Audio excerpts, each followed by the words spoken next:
فصلت من هذه المباراة. والله لو ضاع الصوت، والله لو باحت Alors الأصوات. avant de commencer, est-ce que tu peux te présenter et nous raconter ton parcours dans le football jusqu'à présent pour ceux qui ne te connaissent pas? Moi, c'est Ryan Boukadjida. Je suis né le 23 janvier 2007. J'ai 18 ans et je joue à l'AS Saint-Étienne. Donc, j'ai commencé le foot dans un petit club à côté de chez moi. Et ensuite, j'ai signé à Saint-Étienne dès mon plus jeune âge, à 6 ans. Donc, je suis au club depuis 2013. Et là, ça va faire la 13e année où je suis au club. Là, actuellement, j'évolue en U19 à Saint-Étienne. Alors, comment est-ce que ça s'est passé ta saison avec l'AS Saint-Étienne? Qu'est-ce qui t'a particulièrement satisfait ou au contraire laissé un goût d'inachevé sur le plan personnel? Ce qui m'a satisfait, franchement, c'est que j'ai fait une saison plutôt complète. Alhamdoulilah, je me suis pas blessé, j'étais en forme, j'ai pu jouer tous les matchs. Du coup, ça m'a plu d'avoir joué beaucoup de matchs, d'avoir pu enchaîner. Ça m'a permis ensuite d'accéder à la sélection. Après, ce qui me laisse un petit goût d'inachevé, c'est qu'à la fin de saison, on a pris une sanction de moins de 12 points. On était premier du classement, on aurait pu jouer les playoffs. Mais malheureusement, on n'a pas pu les jouer à cause d'une sanction. Donc, ça laisse un petit goût d'inachevé parce que nous, en fait, on a fait tout ce qu'il fallait pour être champion de France, au moins champion de notre poule. Mais malheureusement, on n'a pas pu accéder aux playoffs. C'était dommage. Toi, on le rappelle, du coup, t'es défenseur central et Ça. tu me dis si je me trompe. Donc, t'as 4 buts cette saison en U19 NAS, c'est ça? Je suis à 6 buts là, 6 buts. cette saison. Ouais, Ok, 6. ok, d'accord, 6 buts. Donc, comment est-ce que tu pourrais expliquer ça? C'est quoi? C'est sur corner? Comment? Moi, j'ai toujours aimé marquer des buts et j'ai toujours marqué des buts dès mon plus jeune âge. Et déjà, la saison dernière, en U17, j'avais fini la saison à 5 buts. Souvent sur corner, parce que j'arrive à bien me démarquer et j'ai un assez bon jeu de tête, donc j'arrive à marquer sur corner. Et aussi, j'ai la confiance des coachs, donc je tire les coups de pied arrêtés parfois, je tire les coups francs, les pénaux. Du coup, ça me permet aussi de marquer des buts. Cette année, j'ai marqué 2 pénaltys. L'année dernière, j'avais marqué un coup franc, et là, j'ai marqué quelques buts sur corner et coups francs aussi de la tête.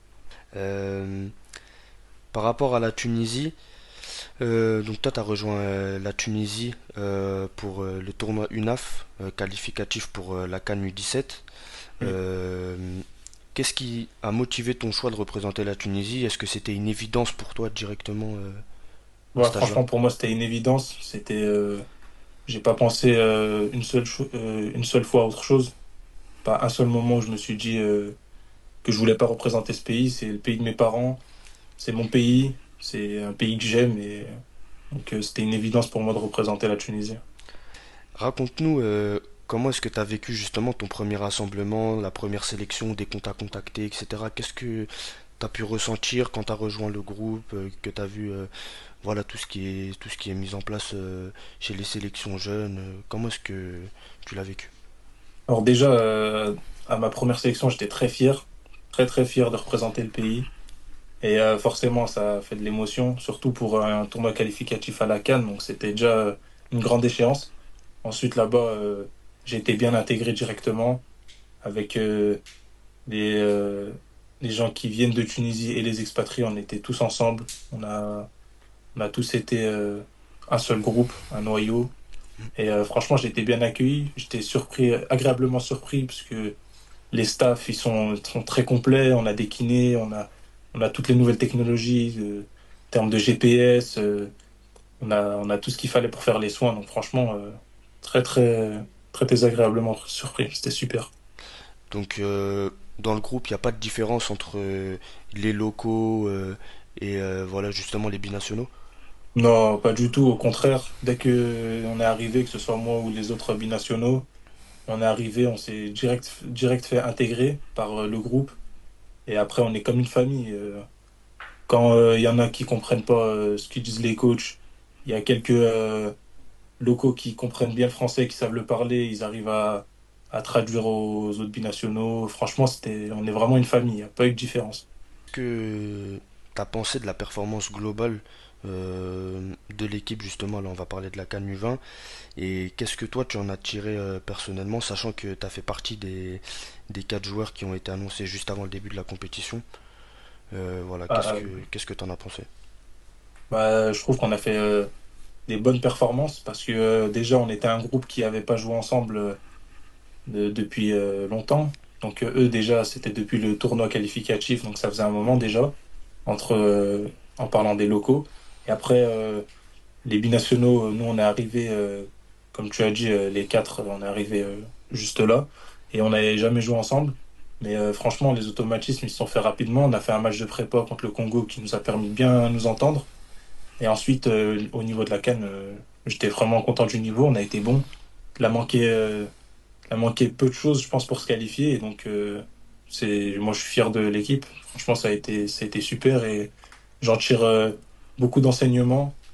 Le football africain, il n'est pas pareil que le football européen. Et donc, forcément, ça apprend toujours de jouer en Afrique.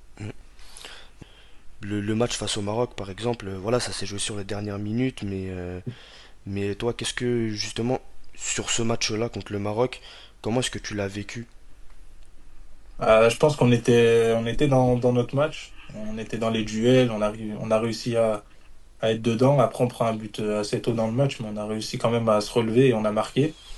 Et après, voilà, je pense que on a manqué un petit peu d'expérience et on a pris deux buts à la fin du match. Donc, je pense qu'on aurait pu, à quelque chose près, des petites choses, on aurait pu garder ce résultat et se qualifier. Et après, malheureusement, c'est comme ça.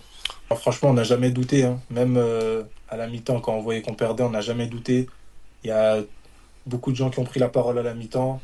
Les leaders, on a parlé et on s'est dit que c'était rien du tout, que personne, aucune équipe au monde n'a jamais remonté à 1-0. Donc quand on est revenu, on était plus déterminé que jamais et il n'y a personne qui a baissé les bras et la preuve, ça avait payé puisqu'on avait égalisé assez rapidement. Après, malheureusement, à la fin de match, c'est une autre histoire. Ouais, c'est sûr, de toute façon, il y a du positif à en tirer. Et Bien puis sûr. voilà, c'est pas forcément une élimination en poule qui veut dire que voilà, il y a que du négatif, hein. Bien sûr.